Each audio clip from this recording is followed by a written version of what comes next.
All right, good morning, everyone. My name is Evelyn Ohiola, as I have mentioned earlier, and we are here this morning just for one thing, and that's on our very precious Osun River, which is a sacred and culturally significant waterway in southwestern Nigeria.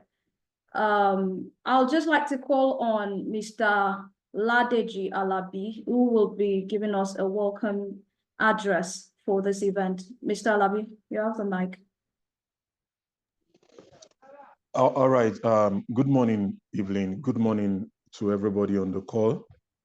It gives me a great pleasure on behalf of Urban Alert to welcome everyone on the call this morning, afternoon, or night, depending on your location, coming together to witness the public presentation of our findings on the Osun River pollution.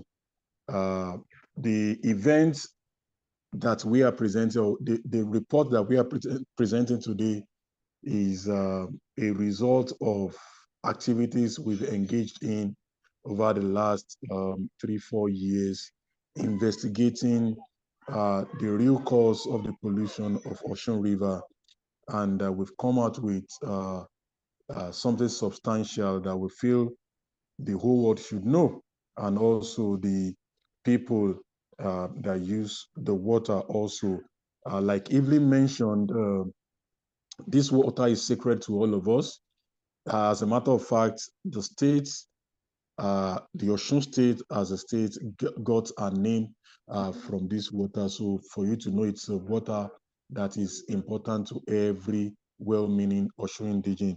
So we thank you all for coming, honoring our invitation, all the civil society organization, all the activists, all the environmentalists that we have invited, our researchers that worked with us through the process of, getting this done, journalists, all across Osun and Nigeria and across the world, members of the mining host communities in Osun State, traditionalists, this water is also of a very important substance to them too, amongst others.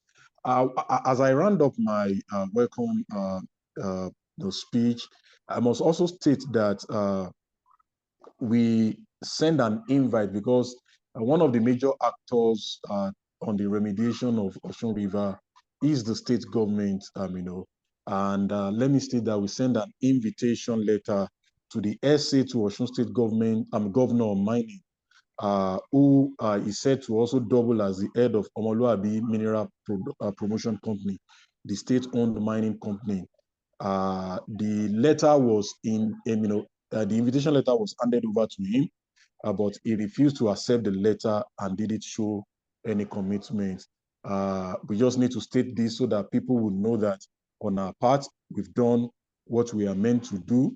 But for every other person that has deemed it fit to join us on this historic event, we say a very big thank you to you, and I welcome you, and I hope we have a very smooth and lovely discussion. Thank you. Evelyn, over to you. All right, thank you so much, Mr. Alabi, for that welcome address. And like he said, this contamination has been on for years, and it has been linked to unchecked mining activities in the area. It's not only affecting Osun as a state, but it's also affecting the communities that actually surround the river, and it's posing devastating, it's getting people around the area, environmental issues, consequences of environmental neglect and all of that. People are farmers, they are fishermen, some people drink this water, but we all know, the effects, the long-term effects of this contamination to the people who depend on this river for different things. And like they say that rivers are not just it's not just a body of water. It has its own life, and this event is also a call for us to save river Osun. So right now, we are going to be moving on to the report. We have the Monga Bay report. Mr. Anthony Adejuwon will be helping us with that. The Monga Bay report. We're going to be seeing that shortly now.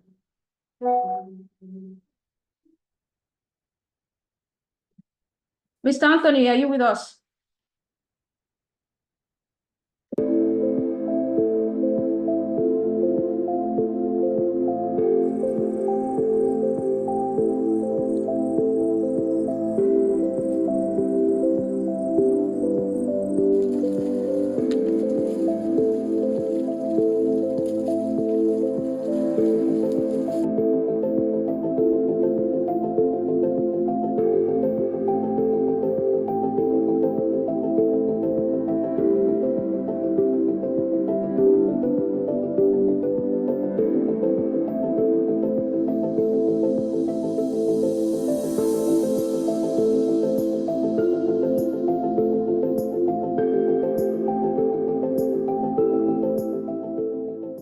ọjọ́ kẹẹ̀ẹ́dógún oṣù keje ọdún tó kọjá náà wọnú oko náà bẹ̀rẹ̀ sí ní ọ̀nàdébò sèyàn wà lára àwọn tí ó kó àwọn èèyàn wá síbí táwọn fámìlì mi lọ bá ọ̀nàdébò sèyàn àbẹ̀rẹ̀ wà lára wọn bàbá dáríjì àyàn pè ní Ilésanmí wà lára wọn nǹkan morúkọ wọn gangan bọ̀ tí Ilésanmí gangan ni bàbá wọn bàbá dáríjì náà àwọn pè ní bàbá dáríjì náà máa ń pè wọ́n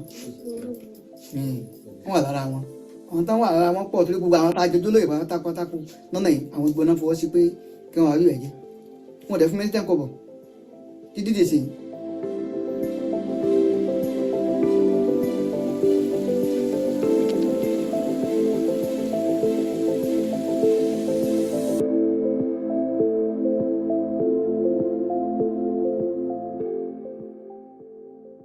a benefit kankan a rere kankan lọ́dọ̀ wọn ìyà wọn kàn fi jẹ wá a bẹ̀ wọ́n pé mo jẹ́ kan nínú àwọn tó lọ sí ọ̀dọ̀ wọn pé kí wọ́n dákun kí wọ́n bá gbẹ́ odò tí a fi mọ́ táàrò mọ́ mu wọn ò fún wa wọn ò bá wa gbẹ́ àwọn ò bá wa gbẹ́ kí wọ́n fi lọ so tí wọ́n fi kúrò ní area tìjà so gbogbo àwọn ìyàwó wa ní ìsìn bí àbá lọ pọnmi ní other side nínú pure water kára pure water tàbí ká lọ ra omi nígboro ká lọ pọnmi nígboro omi tí gbogbo omi tá a mọ̀ rè gbogbo area yìí àfúnra wa la gbẹ́ ilé yìí.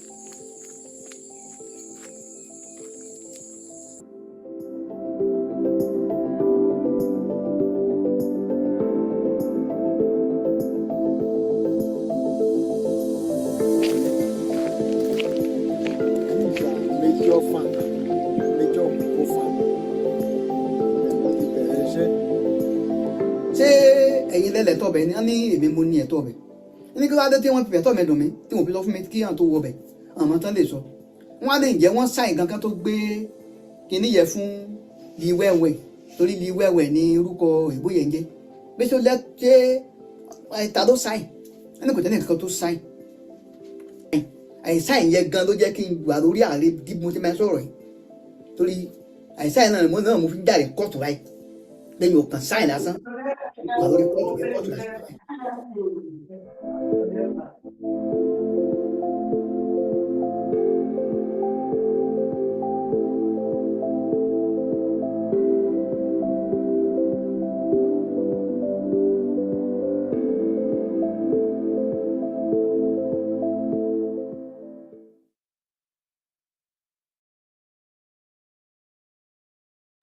All right, that's the Monga Bay report showing the level of contamination as a result of unchecked mining, how, some people go into the lands, into those rivers to mine for gold, which has turned the river's waters into murky iron tin brew, which poses different hazards and risks to the people. We have more people that have joined. So I'd like to welcome new people that have, come onto the event. I saw a message earlier on from Dr. Anoluwa. Welcome on board. So right now we are going to be having a speech. We're going to be listening to a speech on water crisis from Ms. Abiodun Bayewu.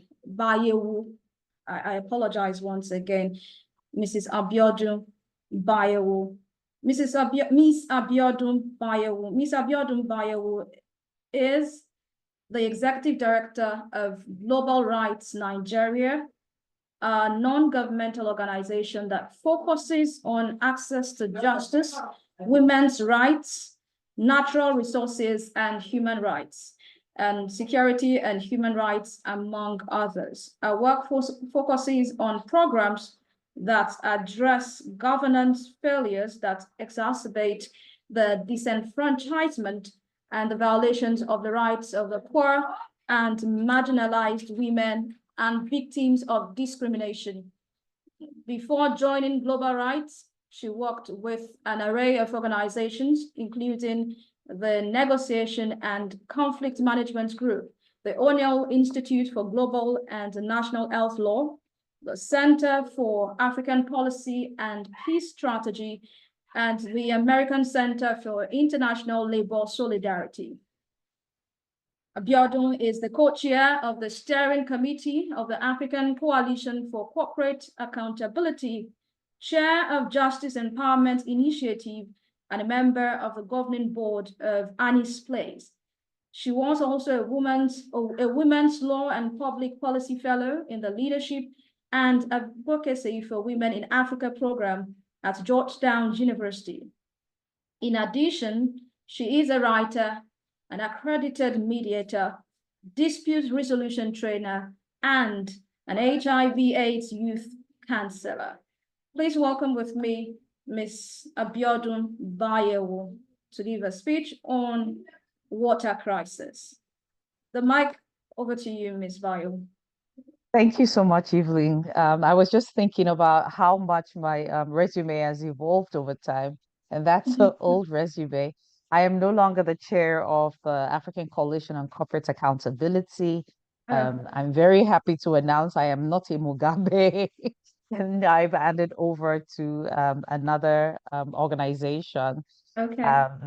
Another person leading the organization, but it's still work that I do, and it gives me immense pleasure to be here today. I want to thank Mr. Dejuwon first for inviting me. I don't take that honor for granted, and to thank him for the tireless work that you and your team do on a daily basis. There are lots of organizations that are out there and making a lot of noise about doing absolutely nothing. But Urban Alert continues to be a treasured partner at Global Rights, and we're so proud of the work that you do. One of the work that we do, of course, at Global Rights is our work on mining and on how important, that was not your fault. It's very unfortunate that Zoom has still not been able to deal with the problem of hackers. And it's not their fault either. It's the competition of other communication companies that want to take them down so they're more relevant. But it's the reality of the world in which we live, where the rights of others do not matter as much as greedy gain. And that's where I'm going with this presentation. And I hope no one is particularly shaken by that. It's an invasion, and it shakes you, but I hope that everyone is fine. So I'm just going to go on and talk about water as life. Water is life. Half of life as we know it is water. Life forms around water, and 70% of our planet is covered in water. Water determines where human habitation is concentrated and how politics is done. When water ends in a place, the demise of water from a place often means the end of life in the place. For example, when you think about how lush the Sahara was, and now how it is a deserted desert with very few people living on the entire expanse of land, and the encroachment of arid land in northern Nigeria that is pushing the population downwards and inwards to the middle belt of the country and is resulting in conflict. Lake Chad shrunk to 1/10 of its size. Not only did people begin to migrate from that place, but it was also one of the factors that has created one of the worst insurgencies in the world. The history of Nigerian cities and states is also very fascinating. And when you think about it, our country itself, Nigeria, derives its name from Niger River, which is one of the life forms of rivers that runs to our country, as does with the confluence, our Kogi state. Kogi itself means water.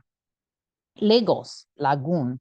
Osun, we must never forget, derives its name not just from the river Osun, the goddess Osun itself, who is the goddess of life, is also about water, recognizing the link between Osun River and life, the goddess and life.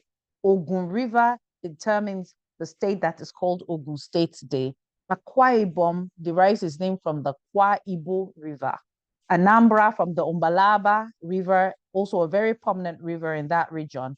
Benue comes from the word Benue, which is the mother of waters. Cross River is named after River Onoyo, which originates all the way from Cameroon and runs down through Nigeria to the Atlantic Ocean. Delta State, that clearly derives its name from the Delta River. Ebonyi State from the Ebonyi River that runs through Abakaliki. Imo State from the Imo River. Kogi, like I said, Kwara derives its name from the Nupe word sea or lake. And so you go through the entire Nigeria and you find that our names are really from our water bodies and from our rivers. And that once water begins to dry up from places, then those places become deserted. And that commerce forms around water. There's a difference between countries that are landlocked and countries that are near water bodies. Countries that are near water bodies tend to thrive more. They develop faster and they have a wider range of businesses compared to landlocked countries. One of the major differences between, for example, even within Nigeria, Lagos and Kano or Sokoto is that one has direct access to the ocean and the other does not. While they both have very high population, we know which state is thriving more. Now, the Nigerian Mineral and Mining Regulation requires mining companies to obtain water use licenses before they can access water. And it's clear, once you take water away or you destroy water in a place, there really can be very little that can be done to remedy it. But the coordination between the Ministry of Mines and Steel Development and the Ministry of Water Resources, the Ministry of Environment, has been very poor. And the regulation and the acts do not seek to prioritize the use of water in artisanal mining, which accounts for about 80% of water use in Nigeria. Section 123 of the Act prioritizes the protection of water courses in the vicinity of the mining lease or beyond it from being polluted in the course of mining activities, thereby ensuring access to safe water, which is essential for mining host communities. Take away the water of mining host communities, and you have completely destroyed the community. It also requires water used in mining activities do not contain injurious substances in quantities likely to prove detrimental to animal or plant life where the water leaves the mining area at any point in time. That's section 124.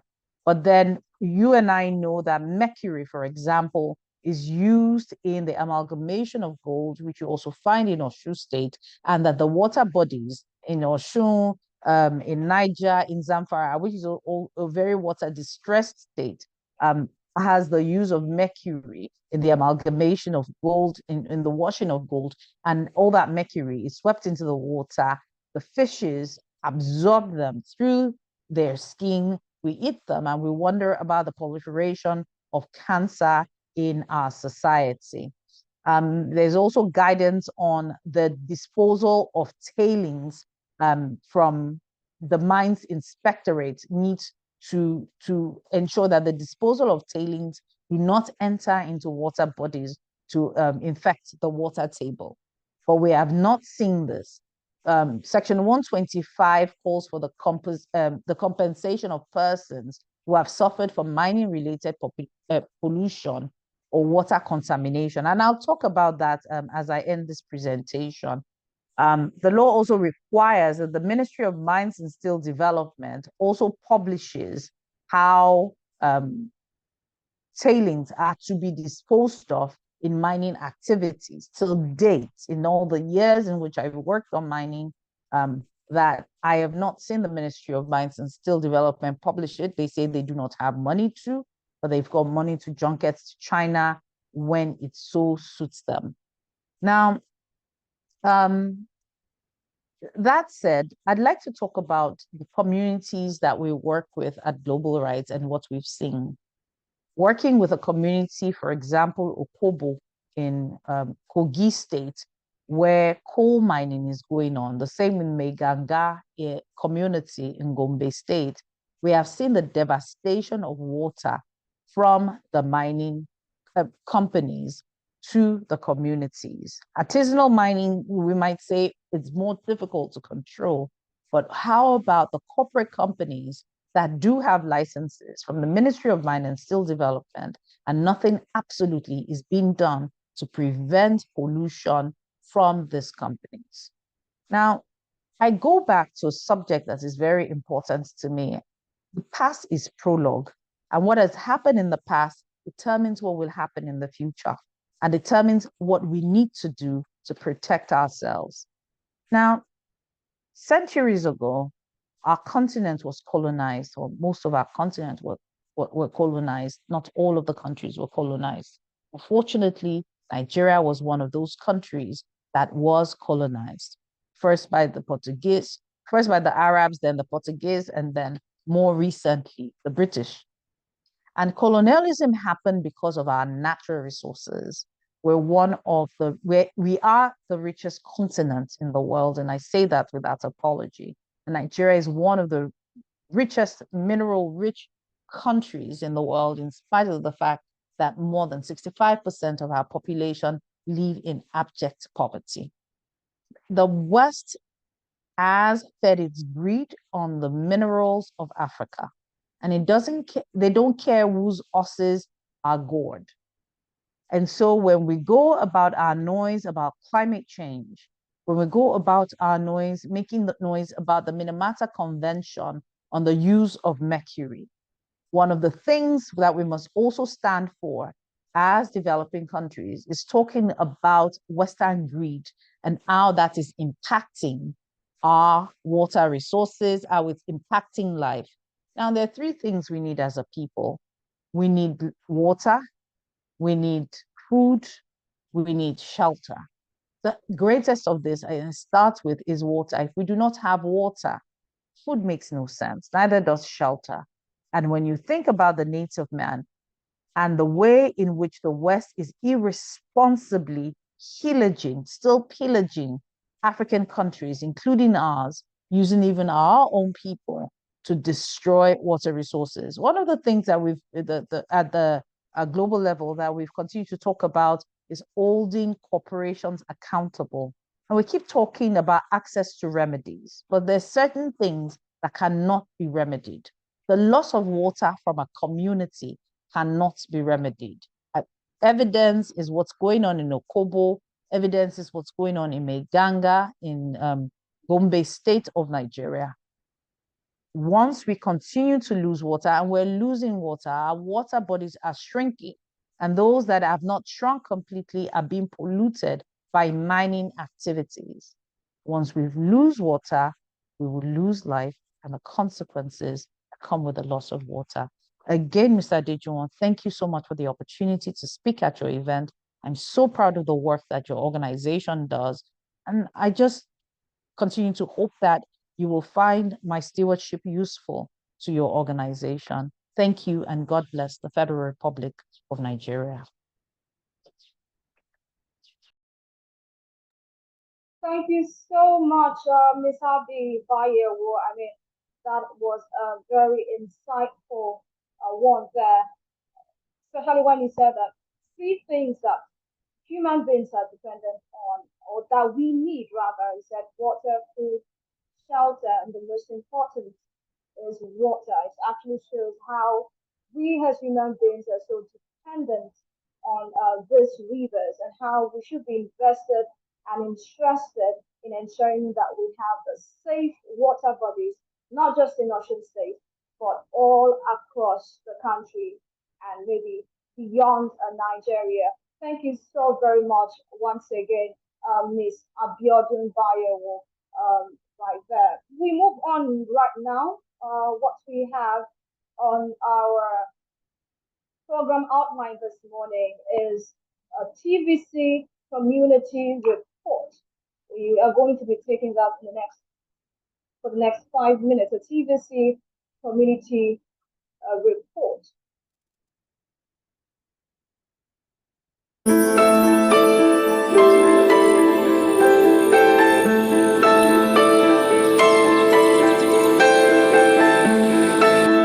Since the early 1950s, when gold mining started in Ilesha, west of Osun State, it has welcomed guests who have refused to leave.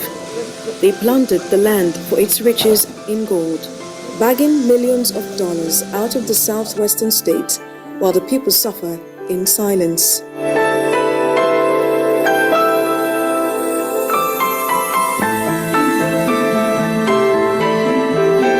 Despite many years of outcries and campaigns against environmental pollution. In March 2015, a report had identified 37 mining sites in 10 gold mining communities of Ijesha land. Out of 6 local government areas, only 1 local government has tried to map out a legal route to mining gold. The other 5 have been infiltrated by illegal miners who claim to have permits from the government or permission from landowners.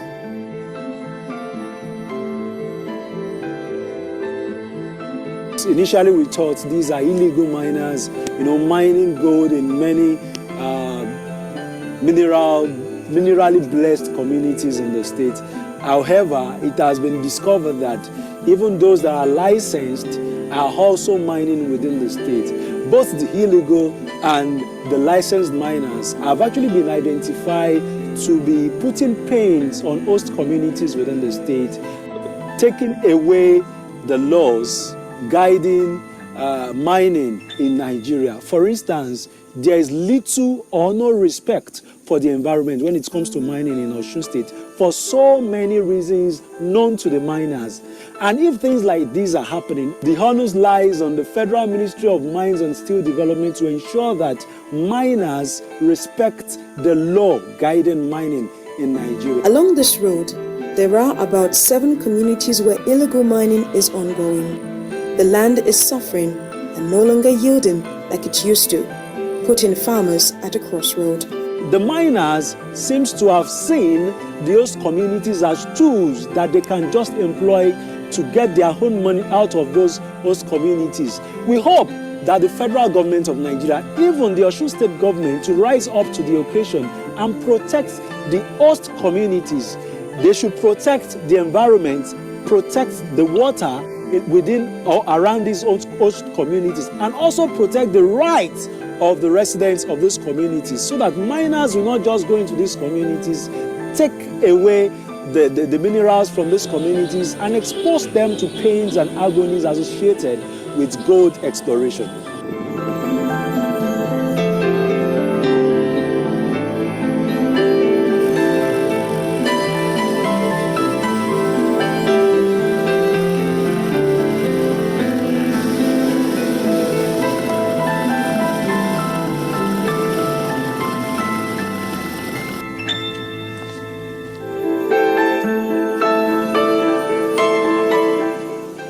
This is Ojatutu, one of the many communities where gold was discovered.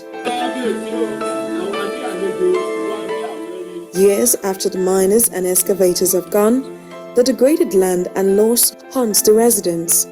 The people still wait for healthcare, quality education for their children, potable water, and adequate compensation for degraded lands.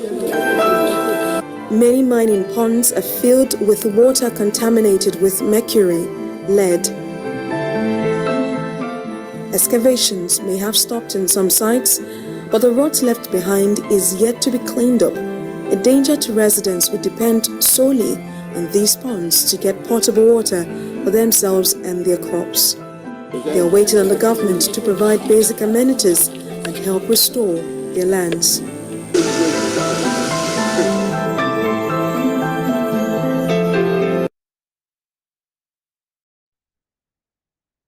So that's a TVC report on gold mining. And as we can see that the community that was actually that report focused on is like them suffering. They have, you're suffering in the midst of plenty. But right now we are going to be moving on to the next speech, which will be given by Dr. Ken Torimiro. The speech is on mining and water safety. Mining and water safety. A citation of Dr. Ken Torimiro. She is the acting head of the Department of Microbiology at Obafemi Awolowo University.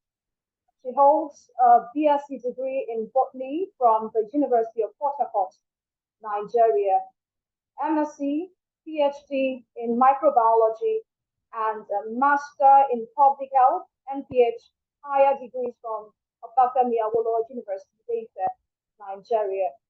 She is a reader, associate professor, and a bacteriologist specializing in medical and public health microbiology.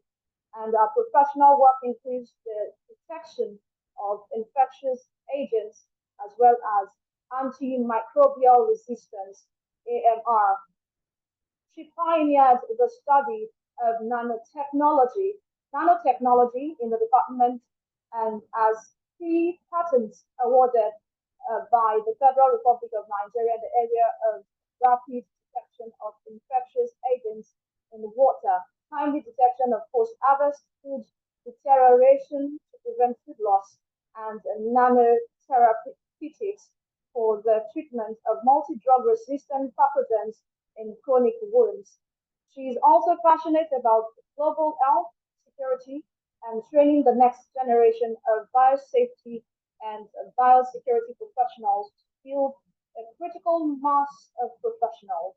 In addition, she is a global mentor and a subject matter expert in biosafety and biosecurity with certification in biorisk management, biosecurity, and biological waste management. Ladies and gentlemen, please welcome Dr. Nkem Torimiro. You have the floor, ma'am.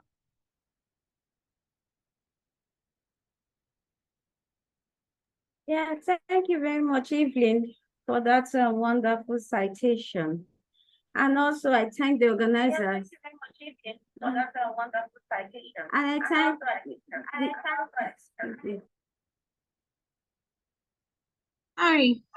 thank you very much for the citation, and also I thank the organizers for giving me the opportunity to make this presentation on mining and water safety. Of course, before we start, we need to know what mining is all about. Though we've been talking about it now for some. Hello, Evelyn. Yes, hello. Yes, yeah, I think I'm good. I'm sorry about the technical glitch. Yes, I said earlier that I'm very grateful and appreciative of the organizers inviting me, putting up this wonderful event, and also giving me the opportunity to talk on mining and water safety. But before we go, we need to know what mining is all about. This is the process of extracting useful minerals from the surface of the earth, and it requires a lot of activities. You need various chemicals or heavy metals to extract this mineral. And one of them is mercury. Apart from the most common one is mercury. And we know mercury has various health implications. And that is why mining safety, there's need for mining safety, because most of these chemicals, they are very, very injurious to health. And as a result, there's need for mining safety. Mining safety refers to practices and procedures and regulations aimed at controlling and managing the various hazards associated with every step of the mining process, from exploration to reclamation. And because the mining is attributed to risk, it's an hazard and it's not injurious to health. I can also explain to you the health implications of mining activities. This includes ingesting of the mercury, the lead, and other heavy metals. The hazardous effects of mercury use in artisanal and small-scale gold mining on vulnerable populations are very significant. And the critical effect of high exposure of mercury, I'm using mercury as an example of a heavy metal that is linked to mining, especially artisanal mining, because the safety precautions are not well addressed. So the critical effect of high exposure to mercury has a neurotoxic and renal impact on the development of the developing human brain, and exposure during pregnancy is also of great concern. Mercury-induced renal function impairment is higher in females and the elderly, and it is a threat to the development of the child in utero and the early life. It is detrimental on intelligence quotient and intelligent function. So these are just one of those things, a few of the health implications of these heavy metals, apart from cancer that is very rampant in recent times. So as a result of this, there's need for safety measures to be put in place.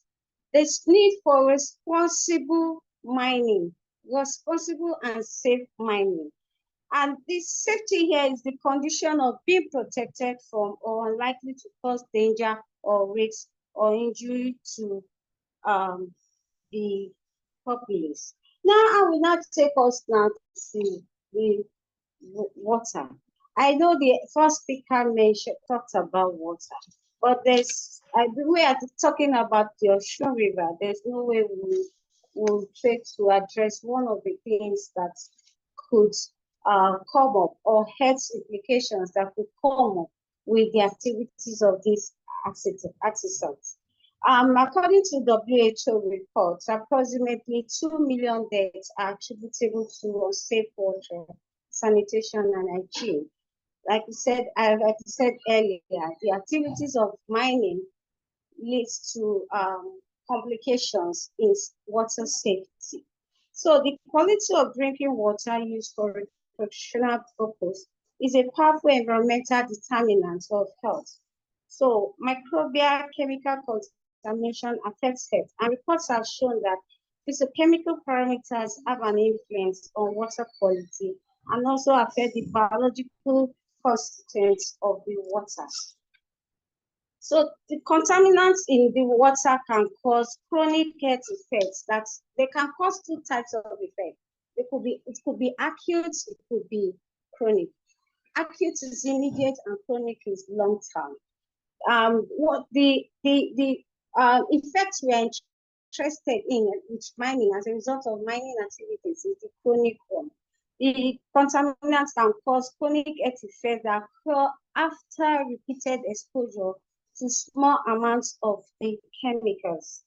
And small amounts of chemicals could be because there are various chemicals that could be found, or various chemical contaminants that can be found in this water. So simultaneous exposure to two or more of these metals has been reported to have cumulative effects.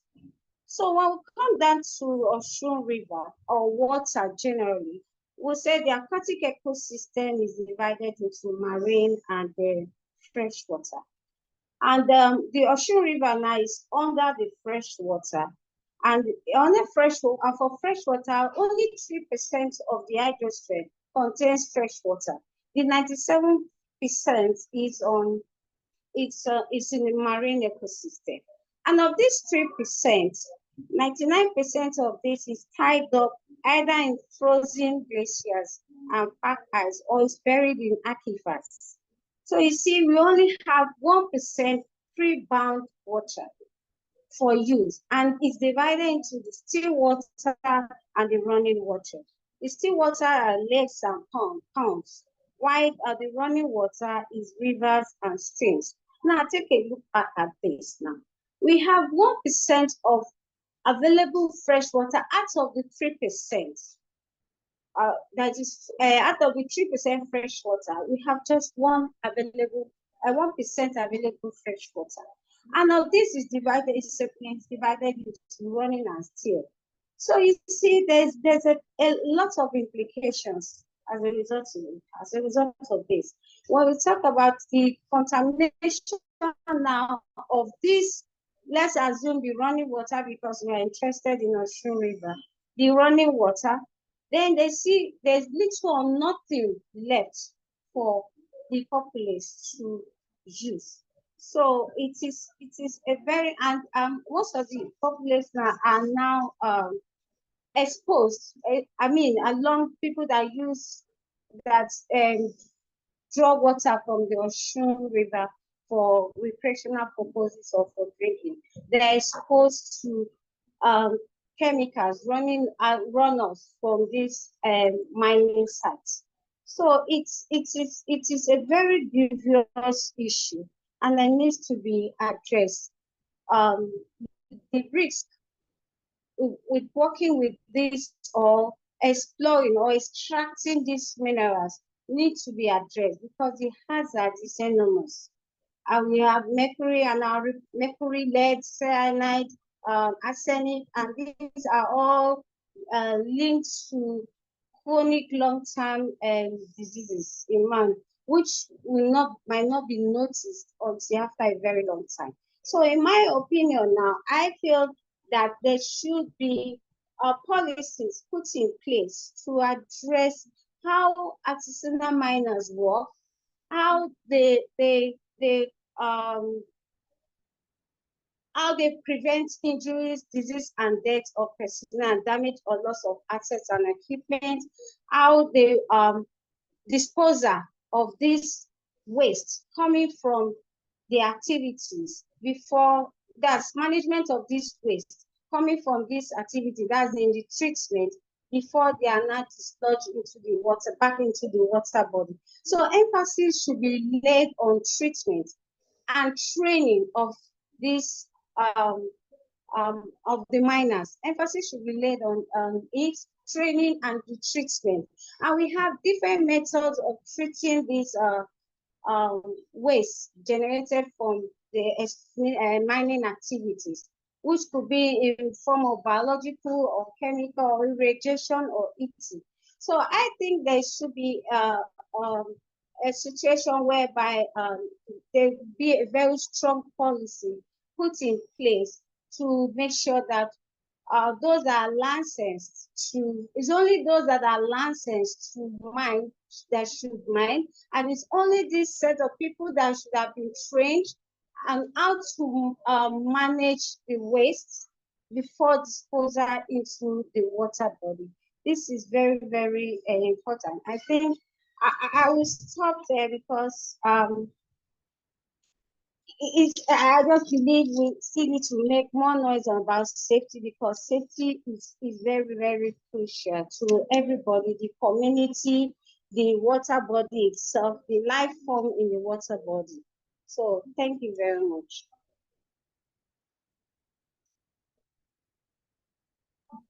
Thank you so much, Dr. Nkem Torimiwo. We appreciate that speech given on mining and water safety, especially you calling for a need for responsible mining. And you made mention that a lot of people are exposed to um, different kind of ailments as a result of the contamination of our rivers. What is supposed to be a blessing naturally is chosen to be a curse to the people, and that is why we are here, so that we can save our rivers, save our waters, and save our lives.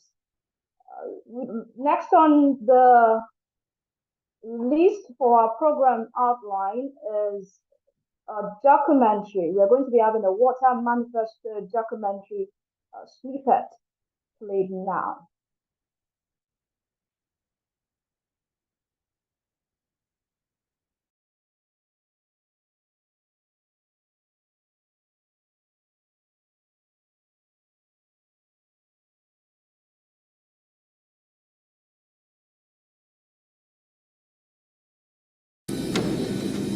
If you've got a hot minute or two, I'd like to take you on a journey. What began as a social media campaign is now receiving global attention.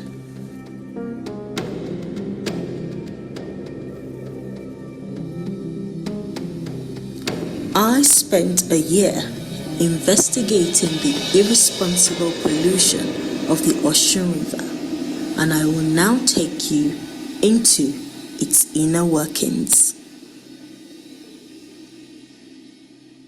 Before we begin our story, allow me give you a background geographical knowledge of the Osun River. Originating from Igede Ekiti, the Osun River flows through the forests of Ilesha into Osogbo, past Ashejire at the border between Oyo and Osun states. It flows further down south, past Ijebu-Igbo in Ogun State, through a little town, makes its way into the Lekki Lagoon in Lagos State, before emptying itself in the Atlantic Ocean. Now we proceeded to the Osun-Osogbo Sacred Grove. This time, the gates were flung open to us.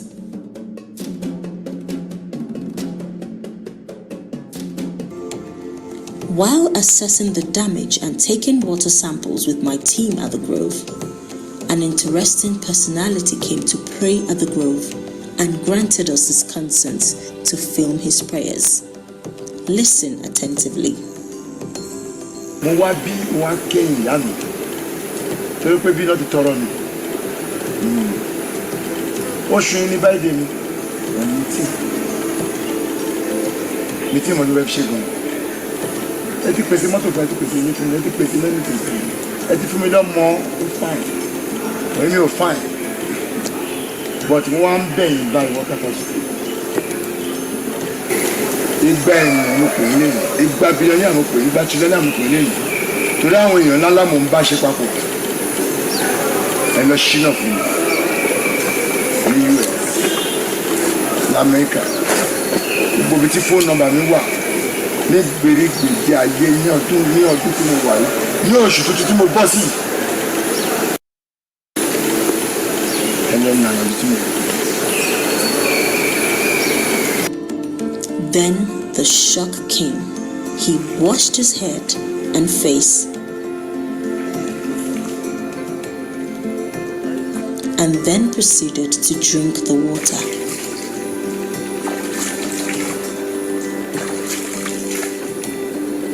That was the moment I realized that there was real trouble here. Across the road upstream from the Oyile River, we discovered miners hard at work. When we flew our drone, what we saw was alarming. There was nothing to show what company was doing this, just men at work.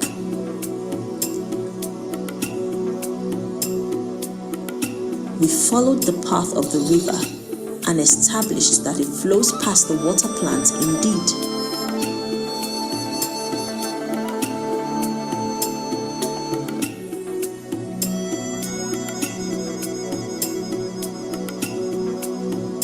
Could this be a trend with abandoned water projects in Osun? Months into my investigation, I was secretly invited by the state's task force to observe a raid of illegal miners. I was told that there would be a shootout, so I came prepared. So with regards to location, we're in Okeogbo, in Ife East local government area, but we don't know the exact location where they're going to arrest the miners, but we're just going in a convoy with the task force and the government officials. What we discovered was truly alarming. Gold mining right within a residential neighborhood. Look at this road. Yeah. You know, in no way is this acceptable. No way, it's not acceptable. Oga, I just have a question for you, sir. Nonsense. Oga, let's go. They must produce these police people before they release them. And they must produce it. Ask me the question you want to ask me. Okay. Sir, which company? Which company? You have to tell me your name. I can tell you my name. I'm a journalist. I'm a journalist. I'm a journalist. I'm a journalist. Journalist from where? I'm from the cable newspaper. Okay. Yes. So my question for you is that which company is this that you are protecting? Why are you protecting them? Because what they are doing is illegal. Thank you. Whatever thing they are doing that is illegal is none of my business. My own is to protect the China, the expatriates. Okay. For kidnapping, because the incident that happened recently, that was yesterday.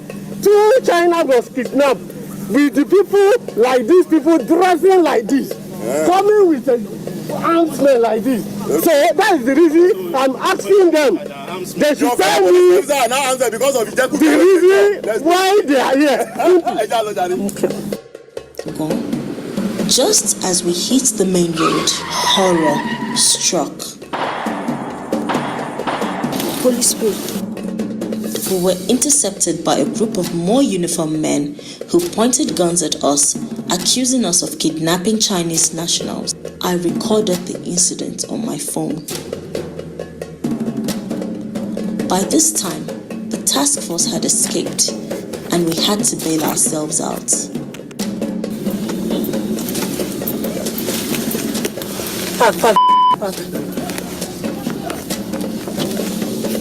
We didn't kidnap anybody. I don't know what you are doing. I don't understand. Where you come from?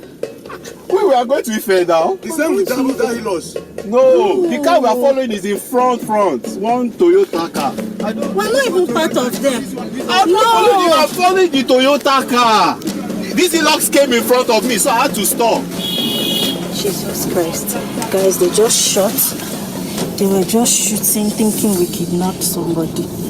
I got the faces of the men who were one trigger away from killing us for a hypothetical offense. I hope to one day find their details. Visibly shaken by the incidents, I had to lay low for some weeks. Unforgettable.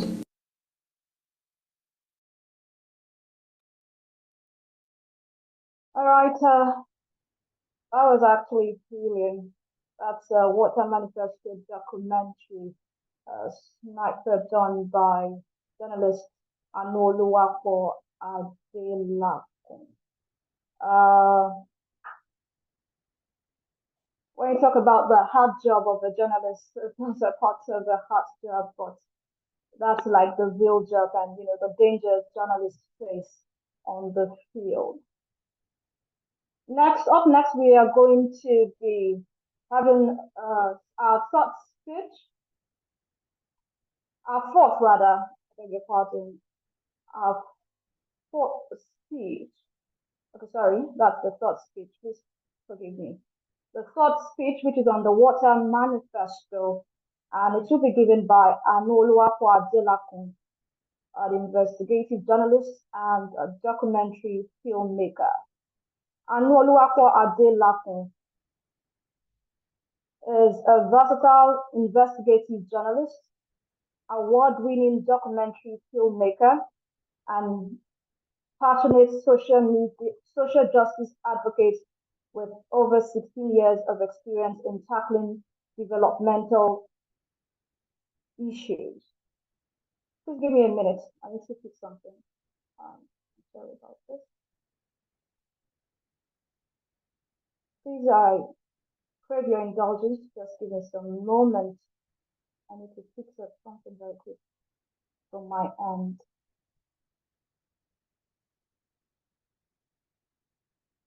Okay. Anoluwako Adelakun is an award-winning investigative journalist, documentary filmmaker, and policy and development researcher working on underreported issues in Nigeria. She is a founding member of the Women's Economic Imperative, WEI, a 2016 UNICEF Voices of Youth Alumni, 2016 Carrington Youth Fellow of the U.S. Consulate in Nigeria, 2017 U.S. Consul General Award recipient, 2017 UN Women Empower Women Global Champion for Change, 2017 UK Foreign and Commonwealth Chevening Scholar, 2021 USGA Women Achievers Awardee, 2022 Royal African Young Leader, 2022 Bether Fellow, 2023 Kevin Kamodi Investigative Journalism Awardee, and 2024 Africa Magic Viewers Choice Award AMVCA nominee in the Best Documentary category. Our stellar journalistic teamwork has seen her contribute to policy making, spur government action, and deliver important addresses at the Cambridge Union, the Foreign and Commonwealth Office of the UK Government, and the University of Witwatersrand, Johannesburg, South Africa. She continues to pursue research and impact in areas of corruption in public administration, policy implementation, social development, socio-economic and environmental justice. She regularly reports in volatile communities with such bravery, as we have seen one of the videos, that has seen us survive even near-death experiences and outright intimidation.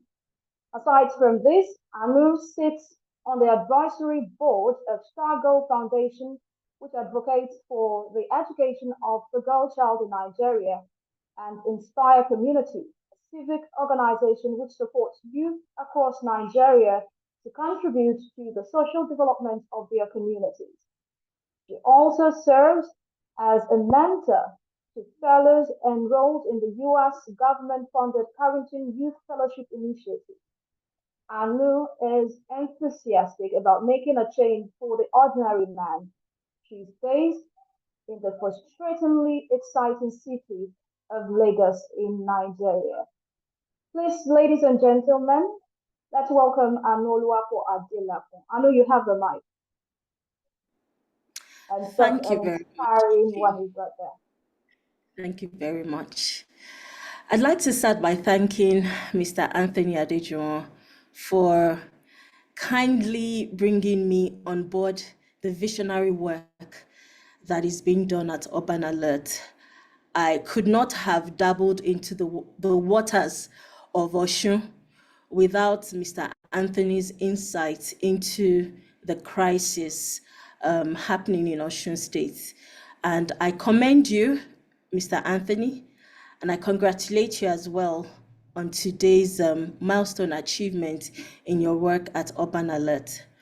I was looking through the list of people attending, and coincidentally, one of my fathers is here as well, Mr. Folusho Adediba. I just want to say hello as well to him, who has watched me, bloom from a teenager into the woman that I am, and has supported every endeavor that I have embarked upon. Thank you so much, sir. It's a pleasure to be here. It's a pleasure to be in this gathering and to meet everyone who has spoken and everyone who is here because of the Osun River. I would quickly go through the things that I want to touch on. But first, let me just announce, I had mentioned to Anthony that the documentary premiered or screened for the first time in Brazil about 2 weeks ago in the state of Goiás at the International Environmental Film Festival that was organized by the Culture Secretary in the state of Goiás in Brazil. And I hadn't told him, but 2 weeks ago, the documentary had gone on to win the Oswaldo Cruz Award concerning the documentary that really touched on environmental and public health issues. So, and I always tell Anthony, my win is your win. So congratulations to us on that. The Water Manifesto really, especially the Osun story, it started with me looking for abandoned water projects in Osun. And upon looking for or upon finding abandoned water projects, which is very rampant, by the way, in Osun State. Osun has one of the highest numbers of abandoned water, government water projects in Nigeria. And, upon coming across a lot of them, I realized that some people had turned the abandoned sites, the abandoned water projects, to mining sites. And that was when I got interested. What's going on? What are they mining in Osun State? I had no clue. Thankfully, I ran into Anthony on Facebook and Uncle Nathan Lugo, who is always speaking up about the Osun River. And that was how I got interested in the story of the Osun River. When I took a closer look, it was very clear to me that something sinister was going on underneath the waters of Osun. And Mr. Anthony was so instrumental in, giving us that insight into the communities that were being affected, into the mining. And I embarked on this adventure, an adventure that almost cost me my life. As we were watching that scene now where we were met with the Mopo guys who pointed guns at us, I laughed through it, and I'm happy that I laughed through it because initially it did give me some form of PTSD, having experienced that and knowing that in Nigeria, with the way our police, is set up, you're literally just a trigger away from, becoming an obituary. So I'm thankful to God that I came out of that and that we have a solid story to tell. The documentary, The Water Manifesto, focused on the public health concern in relation to the Osun River. And I discovered that the people, many of them are actually quite ignorant about what is happening. They only know that the waters have turned brown, but they don't know what is causing it. The ones who know, I've heard that there is gold mining upstream, but they don't know what that means, with regards to the pollution of the river. And so they continue to consume the water. As you can see, I was very happy to have shown my perspective, especially coming across the devotees of the Osun River who believe so much in the miraculous power of the Osun, of the waters from the Osun River, that they continue to drink it. While, I have a lot of respect for people of other religions, I think my major concern is years down the line, and because when you consume such water, the elements bioaccumulate in your body. So years down the line, are we going to be dealing with a pandemic of cancer because people are consuming this water? Also, on the part of the government, I realized that the government simply does not want to do anything about it. I do not think that, as Dr. Nkem suggested, that we need policies. Nigeria has a very wide collection of some very elegant pieces of legislation and policies, but we're very good at saying we will do this and not do that. We do not enforce our policies. And I believe that the reason the government is choosing to look away is because there are a few people who are benefiting the most from it. I keep wondering what the case would be if the actual revenue gotten from the gold that is being mined in Osun is actually going into the national treasury, what that would mean economically for the country. So I believe that the government they're purposefully neglecting the Osun River. I do not think that it's not that they don't have what to do or that we do not have policies to deal with it.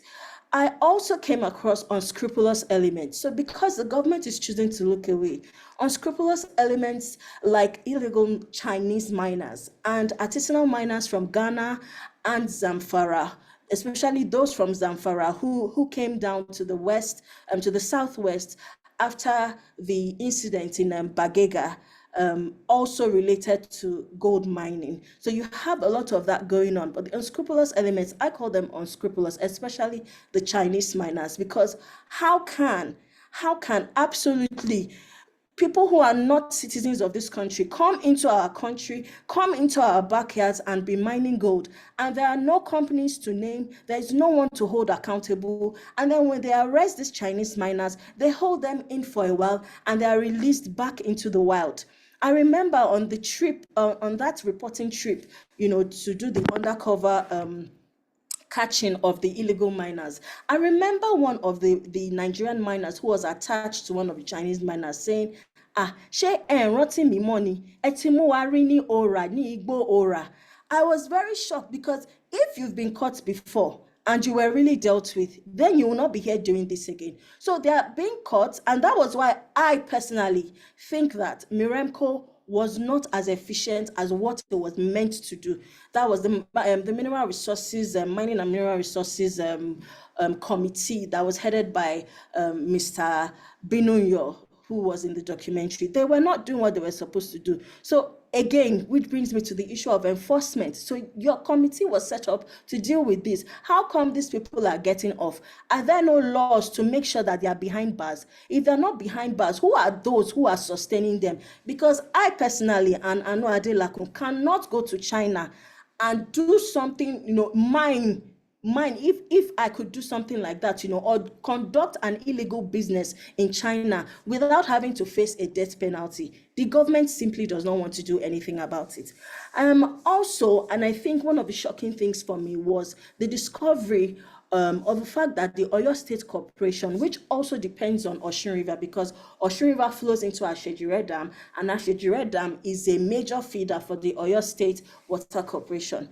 They had no clue up until we showed them the findings of our water tests, that there was lead, mercury, lithium, a whole cocktail of heavy metals in the water in a way that can help them filter the water for those particular elements. So I'm wondering how many people in Ibadan, for instance, have drunk lead contaminated water because the Water State Corporation was not conducting the periodical tests that they were supposed to have been conducting to be able to discover these elements in them. Again, this points back to the mismanagement in governance. And I realized that the Nigerian Bottling Company, which sits right next to the Ashejire Dam, and the Nigerian breweries, which has over 25 kilometers of pipeline running from Ashejire Dam to their plants on Old Ife Road in Ibadan, they actually knew that these elements were in the water. But when I asked them, and I just couldn't put it in the documentary because of how damaging it would have been to the companies, but they just kept saying, oh, Oyo State Water Corporation is our landlord. We can't be reporting that to our landlord. Our landlord is the one who's supposed to catch that and tell us that. I feel like that sort of situation that was going on was very negligent. And although the Nigerian Bottling Company and Nigerian breweries filter for these elements, it would have been really good if they, at the moment they picked up on that, could have alerted the Oyo State, Water Corporation. And finally, I think that another thing that I discovered is that the Osun River in itself is just us scratching the surface of the bigger picture in terms of the environmental devastation that is ongoing in Osun State at the moment. I am presently in Rivers State. I'm working on a project in Ogoniland. And when I see the devastation that has occurred in Ogoniland right now, I worry about Osun State, because at some point in time, Ogoniland was also where Osun is right now.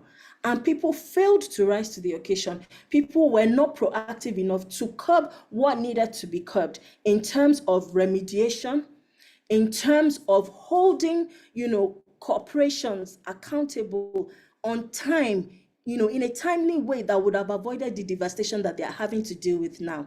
The land devastation that is ongoing in Osun is something we have not spoken about.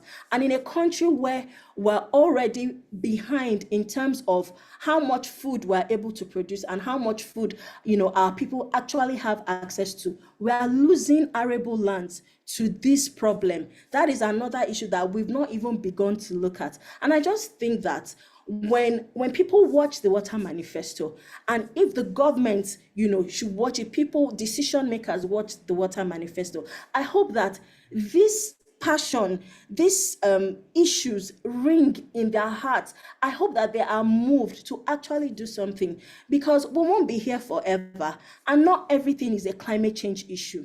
This is a man-made environmental issue, and it is a man-made solution, a man-made and people-centered approach that can deal with this issue effectively. Thank you so much once again for having me, Anthony, and thank you so much, everyone, for listening to me. Thank you so much, Anu. Thank you so much for that insightful speech there. One thing that caught my attention is where she said that not everything is a climate change issue. Some of these things are man-made and should be addressed, head on. And she also spoke to the deep corruption that is in the system. Anu, I must commend you for your courage and also for the work you do. All right, up next, we are going to be looking at an Associated Press report. An Associated Press report. There are comments and messages, coming through. Probably after this report, we are going to be reading them. But let's have this report now.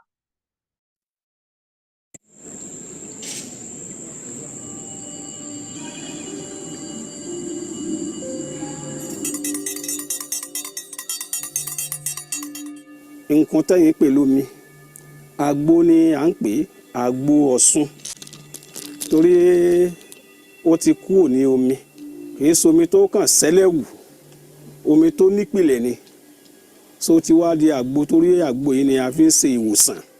Nigeria's Osun River is revered for its cultural and religious significance among the indigenous and Yoruba-speaking people. The servants of Osun perform various tasks for the goddess from dawn to dusk, from overseeing sacrificial offerings to carrying out cultural activities in the river.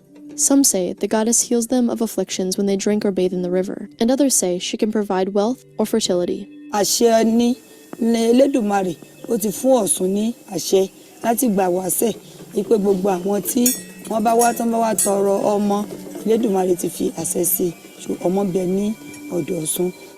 Mo nígbàgbọ́ nínú omi Ọ̀ṣun ló jẹ́ kí n wá síbẹ̀ kí n wá béèrè tí mo nídìí torí mo nígbàgbọ́ pé òun náà ló lè bá mi ṣe ló jẹ́ kí n wá síwájú ẹ̀ lẹ́nu.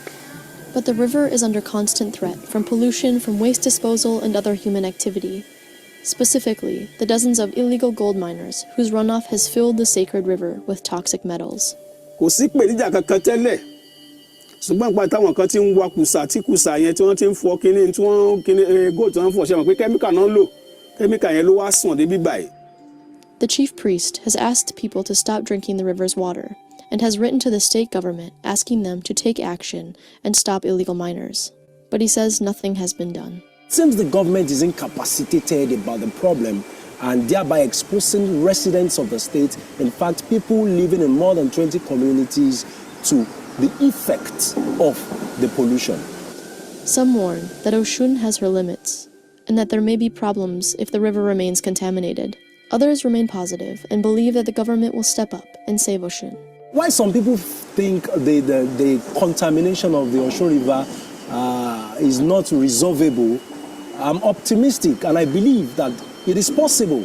The government just needs to have that political will to save the iconic river. Jesse Wodarski, The Associated Press.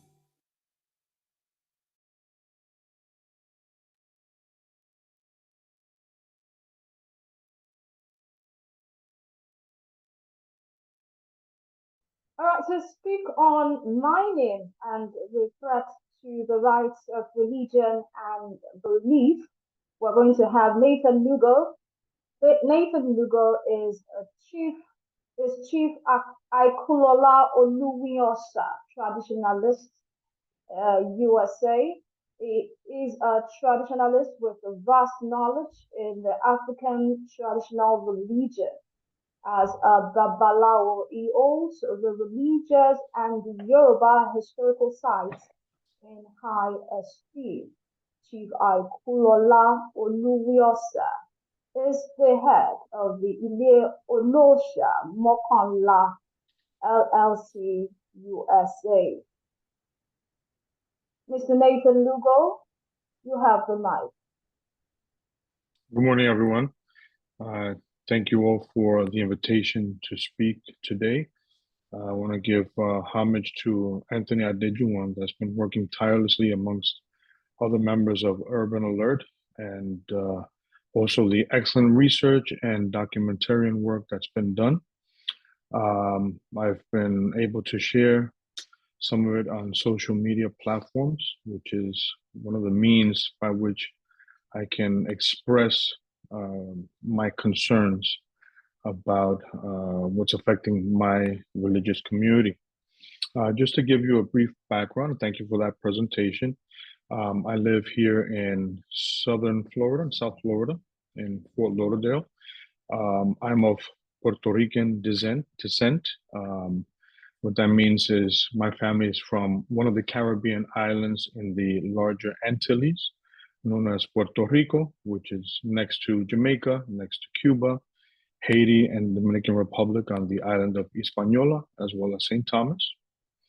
And I was raised in the United States. Puerto Rico is a colony of the United States, and it was gained through the Spanish-American War in 1898, if I'm not mistaken. As for me, as a child, I was introduced to Yoruba-derived spirituality, known as Regla de Ocha, or the Afro-Cuban version of Orisha practice. And that resulted from my acknowledgement of the African heritage within my Puerto Rican culture. As I was getting older, I realized that I wanted a direct access to the roots or the origin of Orisha traditions worldwide. And so I started traveling in 1998 to Yoruba land, especially on the Nigerian side of Yoruba land. And I've been going there ever since for initiations, for training, and religious pilgrimages. So that's close to 30 years that I've been going to Yoruba land and practicing Yoruba traditional religion for most of my life, my existence on this earth. The Orisha tradition is a global phenomenon. It's not solely within Yoruba land in West Africa, but because of the transatlantic slave trade, Orisha or Yoruba-derived traditions, religious traditions exist in Brazil, Cuba, Trinidad and Tobago, as well as other Latin American nations, and also now because of migration in Europe and even parts of Asia, Australia. So we have plenty of practitioners. The Osun River is one of our main sacred bodies of water. Osun holds a special place within the pantheon of our deities, known as the Orisha, or also known as the Irumale. Within Ifa's sacred corpus in Osetwa, it mentions in one of the many verses how Osun was the only female Irumale among the male Irumale, the male and deities, to descend to this earth. And the Irumale are primordial spiritual beings created by Olodumare with specific missions and duties. Olodumare is the Yoruba supreme being. And so Osun was the only female amongst them. And once they came to start settling the earth or the world, they didn't include Osun. They didn't realize her power. And so as they avoided her, ignored her, everything failed. Everything that they wished to accomplish did not meet standards. And so they went back to Olodumare to request some assistance. And that's when Oludumare said, haven't you included Osun? And they said, well, Osun is just a female. So you're not aware that Osun is just like you. You need to make some amends. And so they chose Obatala, the father of the deities, to request meeting with Osun and to be able to settle and negotiate the matter. And so Osun also made some stipulations. Among the stipulations was that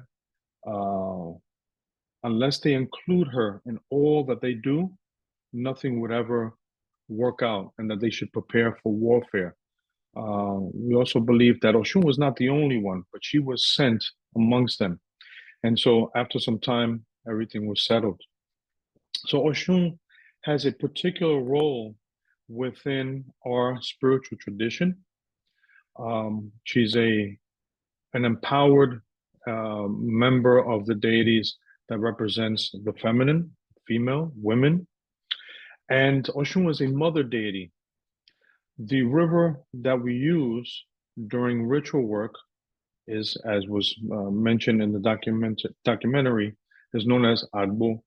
We don't necessarily call it Umi, so as to not lose its spiritual efficacy.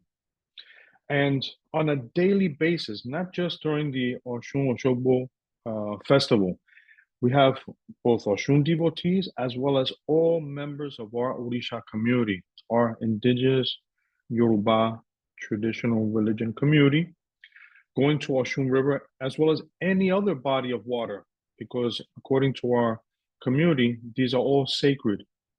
But Osun holds a special place. We drink of Osun water, even if it's simply a sip. We bathe with Osun water. When people give birth, they may also bathe their children in the Agbo of the Osun River for spiritual healing. In addition to indigenous communities of Osun State and other states within Yoruba land of Nigeria, we also have members of our community coming in from the diaspora. So people from Brazil, from Cuba, Trinidad and Tobago, from Yoruba-derived religious traditions, as well as people practicing West African Orisha tradition, coming to Osun River for annual pilgrimages. Even on a daily basis, we have so many people traveling to visit our sacred sites. And the government, Nigerian community or society has marginalized indigenous religious communities for generations. This is just one more needle in the haystack, or let's say the straw that broke the camel's back when dealing with that kind of marginalization, where we see the government has little to no care with regards to the indigenous Orisha community, except for the revenue that Orisha people bring in annually. But there seems to be no agency in place, or if there are, they're not neutral, to ensure that the communities most impacted by the pollution of our waterways, especially Osun River, have any effect whatsoever. So since I've been going to Yoruba land since 1998, I've already seen that there was an issue. And however, being a person of faith, but also being Western educated, I would sometimes write it off as that's just erosion because of the rainy season. But there are other issues, sanitary issues in terms of sewage. And now we have the issue of mining and illegal mining. And as I was educated by Anthony Adejuma, the artisanal miners were not so much of an issue. But now we have international corporations coming in, taking advantage of the resources within Nigeria, and the local communities not experiencing a positive impact. Well, this seems same as any other area of Yoruba land where, let's say, European corporations are coming in to take advantage of the oil reserves, where we see mass pollution of bodies of water and forests, and local communities lacking basic needs, sewage, running water, education, good roads, etc. Because my community lacks, let's say, political presence, in other words, Orisha people are not visible within the both government in the federal as well as local governments. Our needs are not always heard. In fact, most often they're not, unless there's some ties that some people may have with governors, etc. And so what we see is that there is a need for public scrutiny on an international level in order for there to be some sort of an impact that can be tangible, that can be felt. Perhaps the government does not care much about the local practitioners, since it is still a marginalized religious community. But wouldn't it be to the benefit of Nigeria's, let's say, visibility in the global platform if they cared enough to protect what is an international pilgrimage site, the Osun River? Not just Osun, Oshogbo, the Igbo Osun, the Osun Grove itself, but other local communities. Perhaps that can be an incentive whereby they can see the need to protect that body of water so that they can continue to receive foreign visitors for perhaps ecotourism, and of course for the religious pilgrimages that occur constantly and not just during the Osun Oshogbo festival. Our tradition is earth-based, and so it is to our benefit for Orisha people themselves to be educated. So although we are directly connected to bodies of water, to forests, etc., our community also has an impact, has a human imprint or footprint in nature.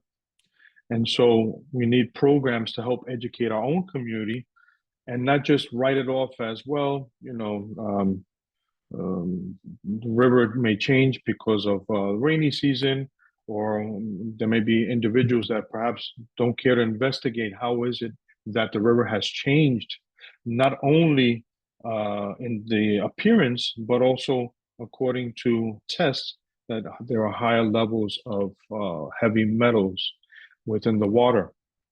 And also educate people that, yes, within our belief system, within our faith-based tradition, we have the belief that Osun River water is healing. However, it is within our responsibility to be able to protect it, so that whereas we're experiencing maybe a spiritual connection to the water, physically our bodies are not being poisoned. So these are just some of the areas, and perhaps also the presence of diasporic practitioners. It's unfortunate that the program today occurred so early. I was ready for it, and I didn't think about mentioning perhaps pushing it a bit later if that were at all possible, because of our time zone. Our time zone right now, it's almost 7 a.m.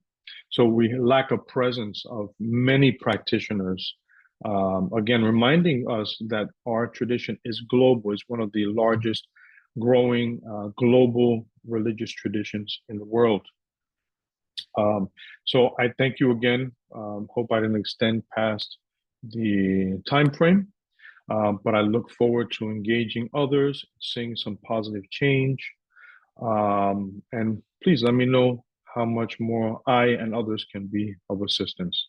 Thank you so much.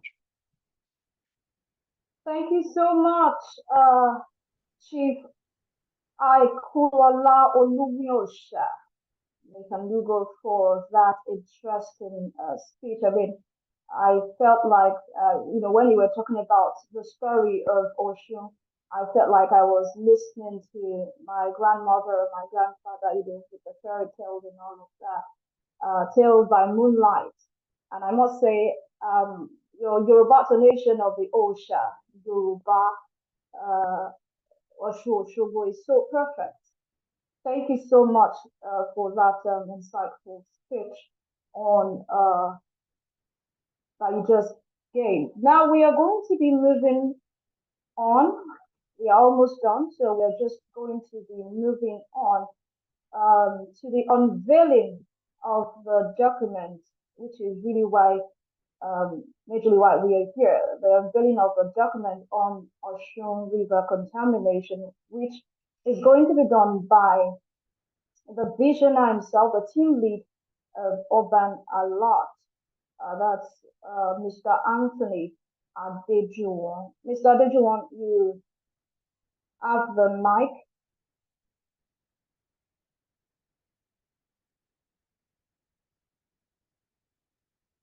All right, thank you. And it's a pleasure to be on this call this morning. Before the unveiling, let me thank everybody for for availing ourselves for this event. It's been a very challenging one for us as Urban Alert. I think we should have done this earlier before now, but like I said, it's been a very challenging one. I need to appreciate some people who definitely have contributed to the success of what we currently have regarding the conversation around Osun River. I can't forget Rashida Tagbola, who did the concept note for this whole conversation. Rashida Tagbola passed on a few years ago, and I pray that her soul rests in perfect peace. And for the kids and the husband she left behind, may they receive favor. The conversation around Osun River is a very huge one. And I must say that, in fact, before I got involved or got myself involved in this, I never knew how deep it is. And just seeing the surface at that time, we thought it's something so easy. But I think the first year, 2021, we first had to invest at our time to really understand the cause of the problem. Myself and some of my team members, including our board chairman, had to go like an undercover miner to understand what they are doing and why we are facing this problem. It took us a lot of time to really understand the problem. And we also feel that it won't really make sense to come to the public with something not really tangible. So we had to do a lot of things, speak with people, speak with researchers to help us, dissect the issues that we can't understand. While facing all these issues, try to understand, even after, let me say, the in-depth understanding of the problem, we faced a lot of challenges. First challenge we faced was the challenge with the government, and it's very, very painful. I could remember when we had an advocacy visit to then chairman of Miremco. My team, we were just laughing because the man had to paint us in a bad light, more like saying we are looking for what to eat.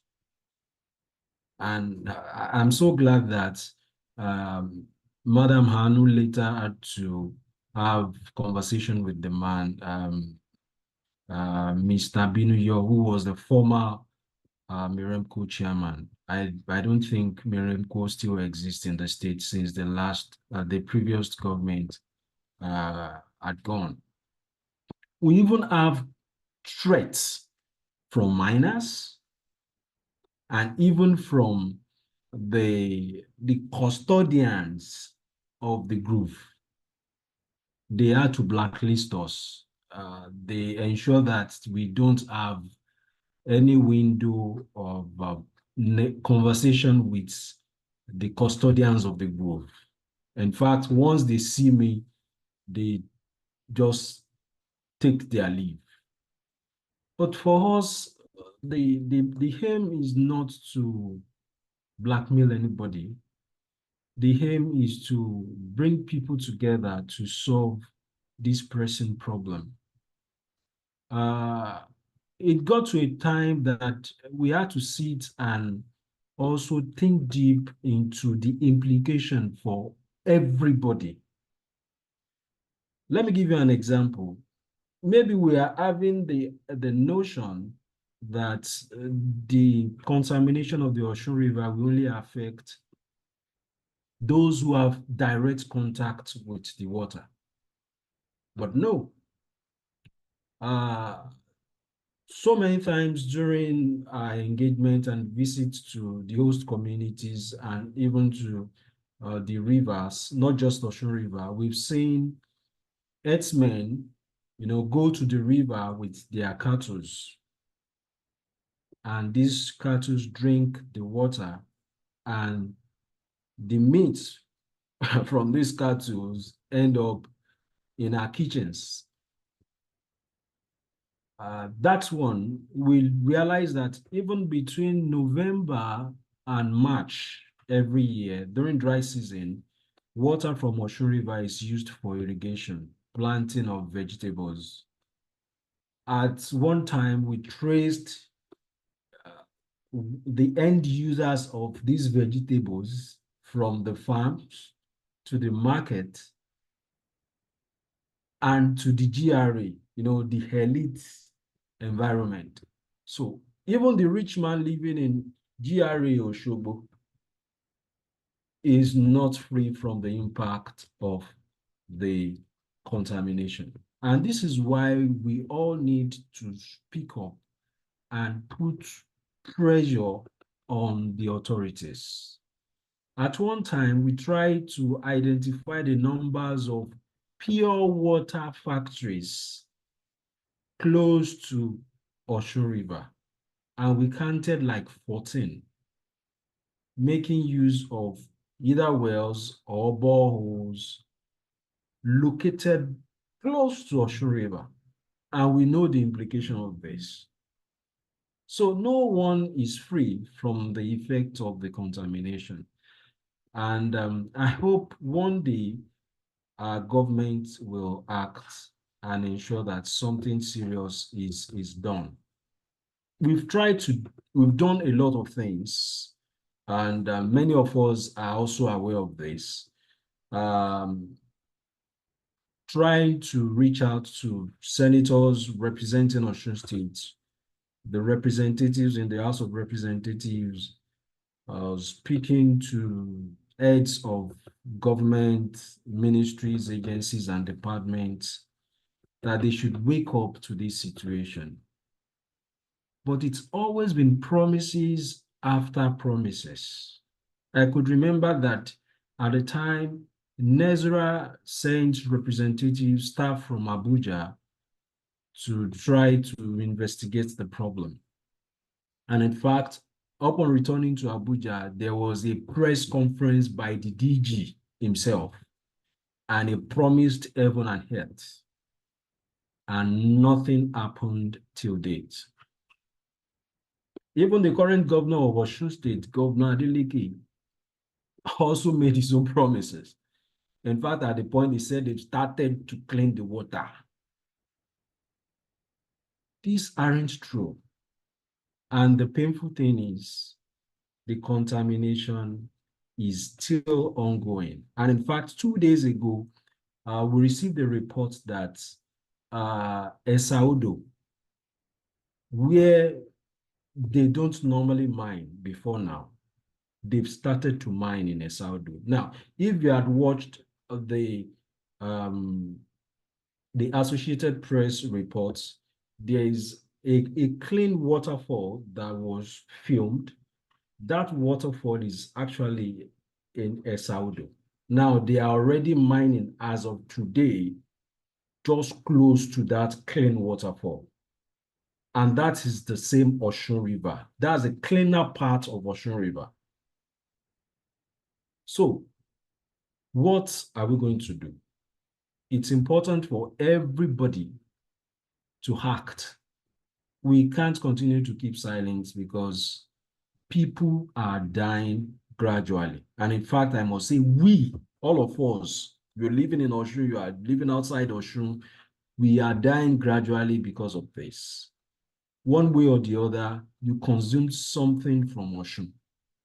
You consume something close to the part of Osun, made from, things like that. I must really appreciate the efforts of journalists that have pushed this conversation with us. It's very difficult to convince people that there is a problem like this and they pick up interest in it. I must say that our local media houses in Osun, the radio, the televisions, have really contributed their own way to solving this problem. The print and online media, Punch, Sahara Reporters, Premium Times, FIJ, they've done a lot. Nigerian Tribune, TVC, Arise, they've done a lot to push this issue for us. Even the international media houses, I must give it to the Associated Press. They were in Osun State for like a week. They did the filming and also the investigative part of the whole thing. I must also give it to people from Al Jazeera. They flew in from Dakar to independently investigate this problem. But after all this, what has happened? We've been the major organization pushing this issue, pushing this conversation. But we hope that from today, we'll have much more people advocating for Save Osun River. And I hope that after the presentation of our document, we would have a well-informed population who will be willing to go into this advocacy with us. I want to quickly share my screen so that we can have access to we can have the unveiling proper.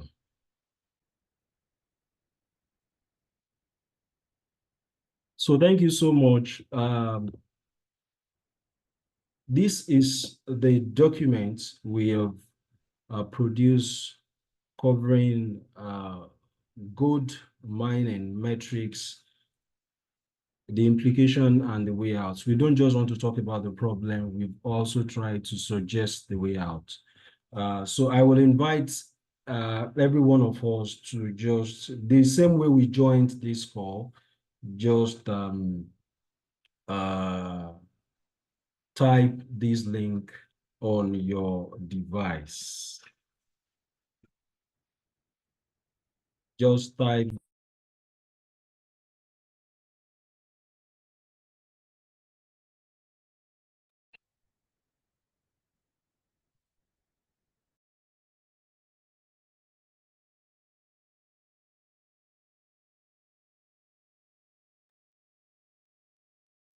so thank you.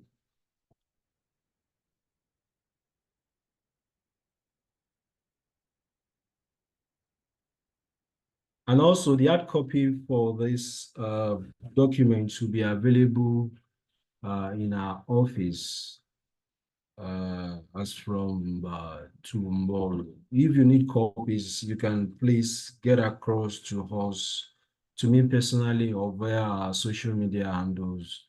We will get it over to you. So what's next? While we'll all try to get access to the document, it's not over for us as an organization. We'll continue to push and have conversations with the stakeholders on the need to clean the Osun River. It's been very difficult to have willing minds in power that will do this, that will clean the Osun River because of the things involved. We just need to be frank with ourselves, because things will definitely exchange hands. For those of us who understand what happens around the solid mineral sector, we understand the size of corruption that we have. So could be extremely difficult to have people who will be willing to do something, but yes, it could be difficult. It is actually possible. And we can't all sit relaxing as if all is well when we are faced with this huge health threatening challenge. We'll continue to speak with stakeholders, NESRA especially, who we feel is empowered to ensure safe environment at the national level, and also the State's Ministry of Environment. While talking about the State Ministry of Environment, I need to quickly mention, I think my colleague that gave the welcome address mentioned it, that we invited the special advisor to the Osun State governor, but it's been very funny, I must say. A couple of times we've tried to reach out to the SA, to the governor on mining. The reception has been terribly poor. Let me use that word. And in fact, as a public officer, he declined accepting our letter for this event as a public officer. And we may need to continue to address this, because if we want the government to act and the person who is responsible for advising the governor is not even accessible, then something is really, really, really wrong. We are still in conversation with NESRA head office in Abuja to see how they can bring something serious out of their office into solving this problem.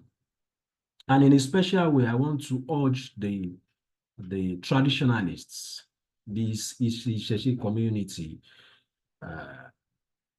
I've had calls to answer questions from the people within this Isheshi community. And one of the questions I've answered is, what is your own? Osun River is not just for the Isheshi community, yes. It's for everybody. And in fact, it's the identity of not just the Osun people, but even the Yoruba race. But despite that fact, it is important for the Isheshi community to stand up strong and demand for a cleanup of Osun River. It is your religion. It is our religion. It is our belief. And anything that would erode our belief should be addressed. We cannot continue to sit and think they would give us what we don't ask for. Our community should be able to come out and ask that question emphatically. It is possible. Like I said, I spoke with the journalists during those while recording those interviews. It is possible, and I'm optimistic that it is possible. We can do it, but it will never happen if we are just open. We need to act. So I'm challenging the Isheshi community today that we need to hone up this campaign, ensure that the government, the state government, lead the way Abuja will not act if the Osun State government do not act. The Osun State government will not act if the Sheshe community do not act. So if we value what we believe, if we value our religion, this is the time for us to act. Thank you so much. It's been a wonderful event, and I'm so glad that we are here to contribute to our quota. Thank you. I yield the mic. Yeah, thank you very much, Anthony, for the beautiful presentation. Am I audible enough, please? Yes, you are. All right, fantastic. Thank you very much for the beautiful presentation and for unveiling this to the general public. Like he has mentioned, the hard copy of this material will be available at Urban Alert's office, and we expect that you can reach out via any of our social media platforms. Just in addition to what he has actually said, what I can pick out from the conversation so far today is if the government is building resistance, if the traditionalists are building resistance, if the government agencies that are meant to take care of this, sacred places are building resistance, then what hope do we have? And like he mentioned, that we may feel that this doesn't affect all of us, but in reality it does. The man in GRA may feel it doesn't have anything to do with Osun River, but your cook will go to the market in Ibom, go to the market in Alikunwodo and buy vegetable leaves grown, with these waters, and before you say it, we have crisis in our hands. And we hope that we can work together with government agencies, with everybody, and we can get a lasting solution to this, crisis in our hands. I will yield the mic now for one of the representatives of Urban Alert to do the vote of thanks. Then we'll take the national anthem. Then we are done for today. Thank you.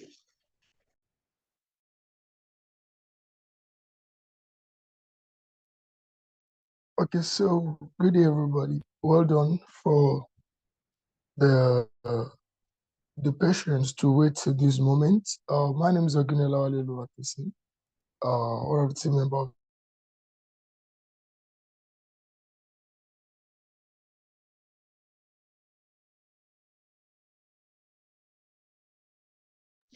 Hello, Mr. Ogini, are you still there?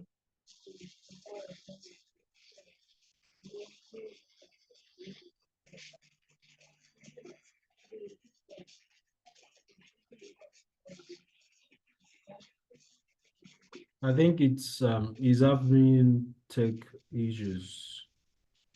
All right. So quickly, on behalf of Urban Alert team, on behalf of the team lead, Urban Alert, Anthony Adejumo, and all the team members, we want to appreciate everyone that has deemed it fit to honor our invitation for this event. Nathan Lugo, Abi Bayewu, Madeumi Adeni, everybody on the call, the media people that joined us for this conversation. We appreciate you so much.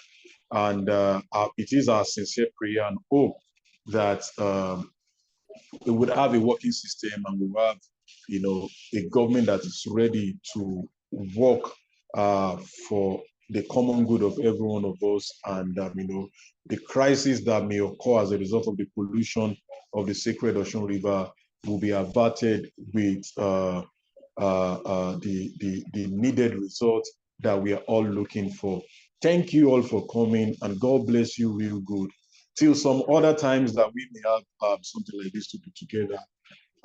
Let me yield the mic to Anthony for him to give us the audio of the national anthem. We were unable to fully take it when we started to, but now let's take the national anthem. All right. As well. Yeah, thank you, Deji. Before the national anthem, let me quickly announce that Urban Alert in the next few months will be going through a transition period.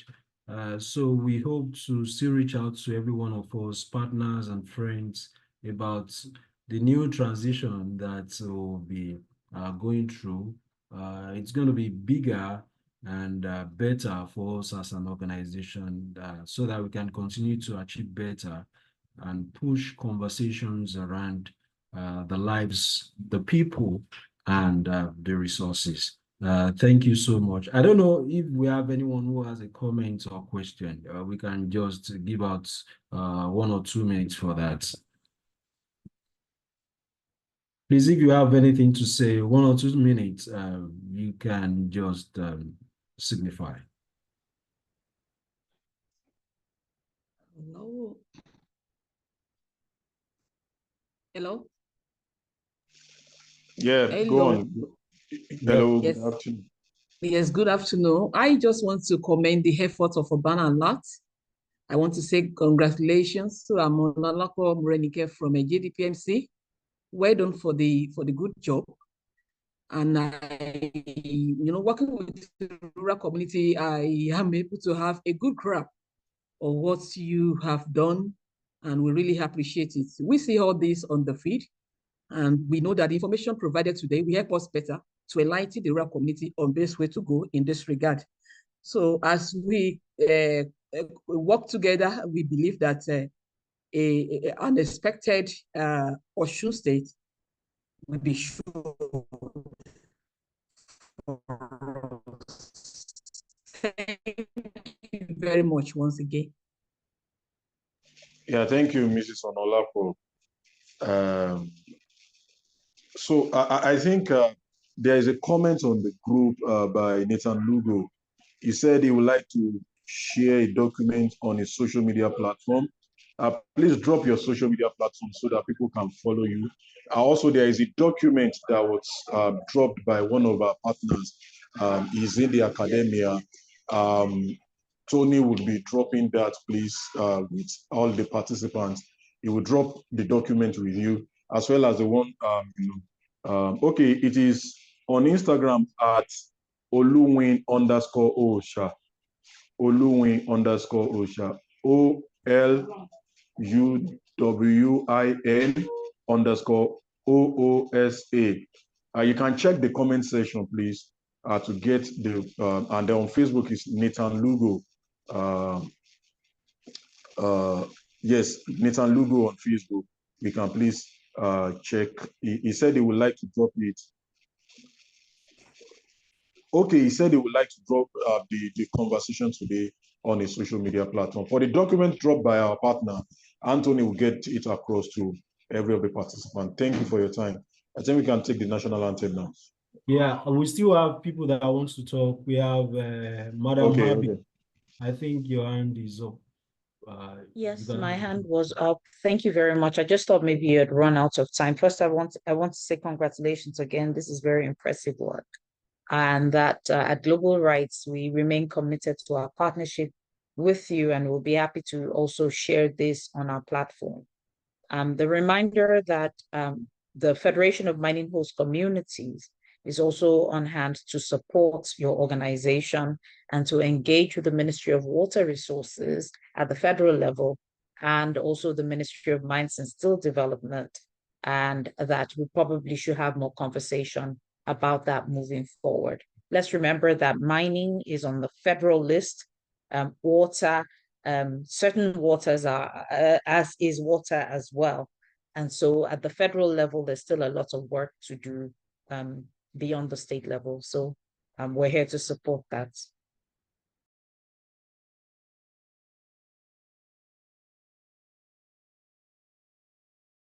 All right. Thank you very much, madam. Okay, go on, Tony. Hello, Mr. Anthony. Yes, Temitope Adebayo, I think your hand is up. Do you still want to speak? Thank you very much. I'm from the Ministry of Environment and Sanitation, Osun State. I want to commend the organizers, the Urban Alert, for the job well done. And I will just like to quickly dispute the fact that Osun State is not doing anything at all. And I don't want to accept the fact that we are just promises. Let me just, in 1 minute, let you know what Osun State Ministry of Environment has done. As a ministry and as a government, we had shouted at rooftops up to the National Council on Environment on this matter. As a matter of fact, in the last 3 National Council on Environment meetings that we have attended, this is a very major issue that we have always been raising.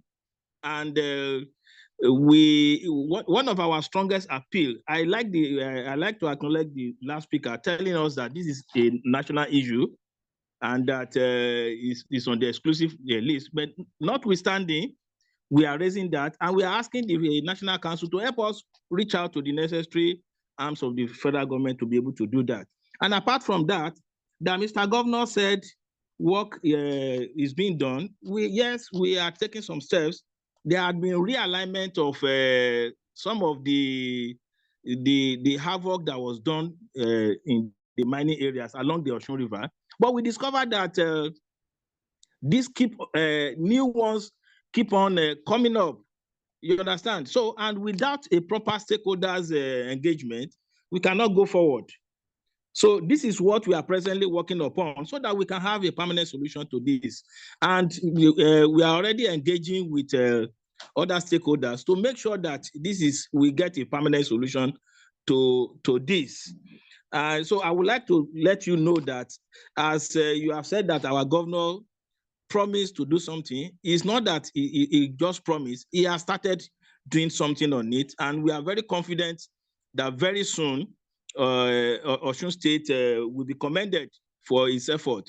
I'm very sure Urban Alert, what Urban Alert is coming up with today did not start yesterday. It's a product of a long period of hard work.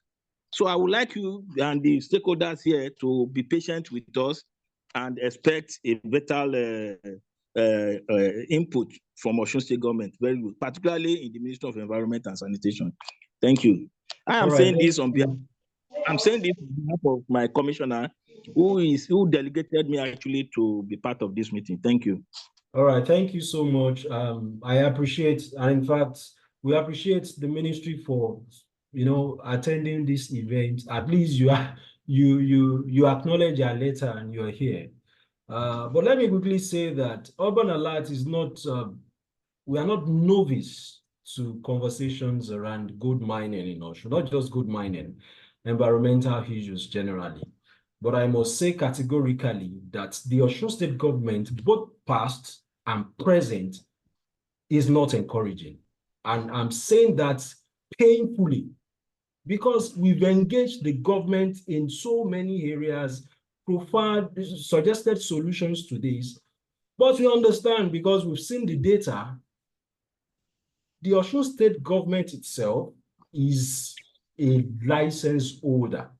So when we say mining is on the exclusive list, pushing the responsibility on the table of the federal government, we are not fair.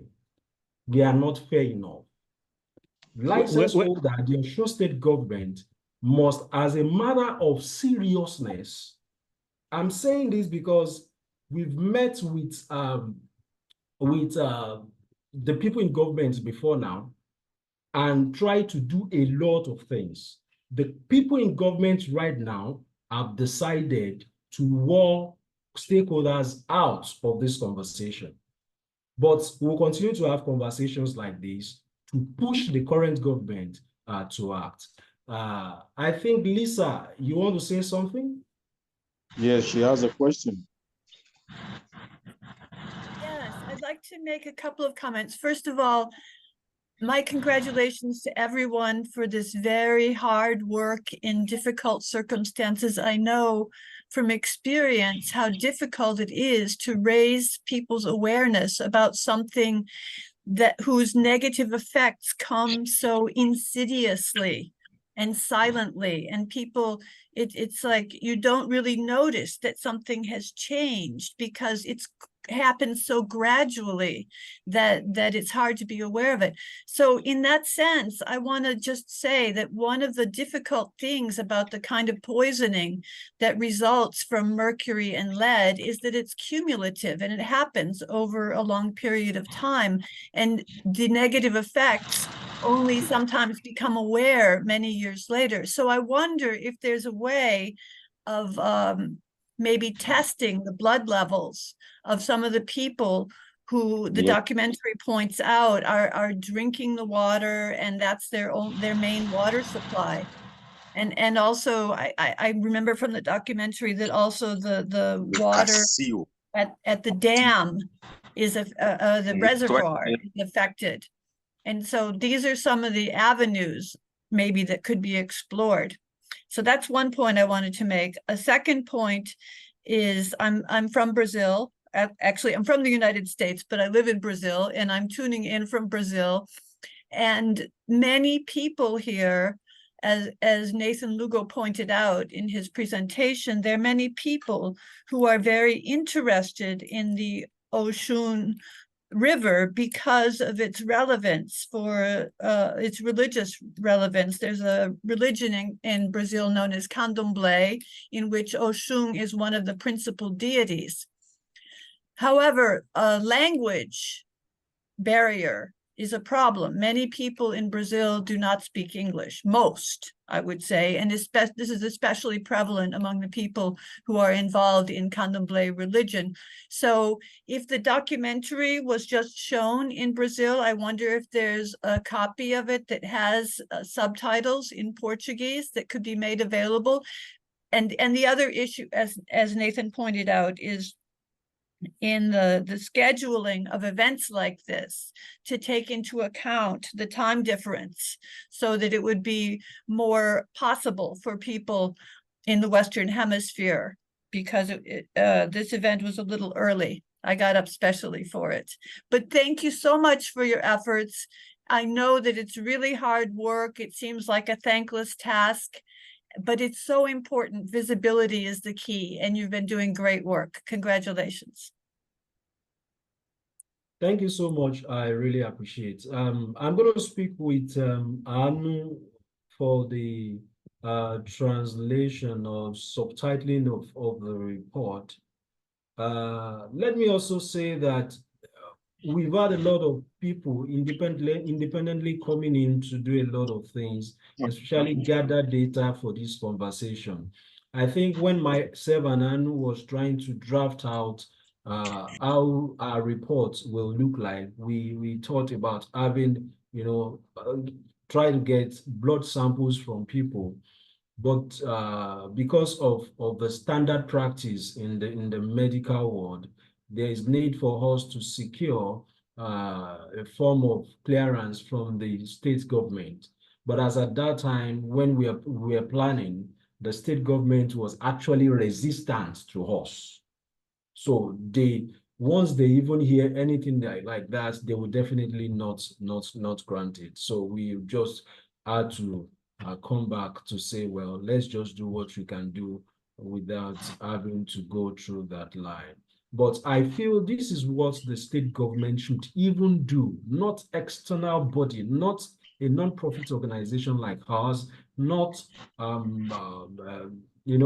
journalists. This should be the responsibility of the state government to take samples, ensure that you understand the implication, in fact, the current impacts of what is happening, so that we can project and take decisive actions. But unfortunately, as of today, I don't know tomorrow, but as of today, the Osun state government and even the federal government are not forthcoming. It's a blunt truth.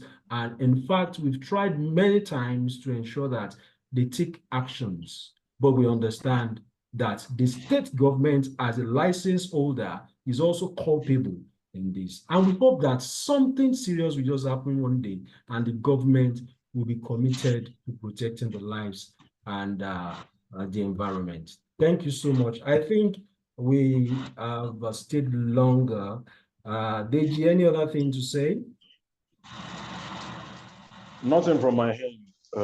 every of the comments on the chat, live chat board has been duly noted. And we are going to thank you take so much. necessary actions to Now the national anthem.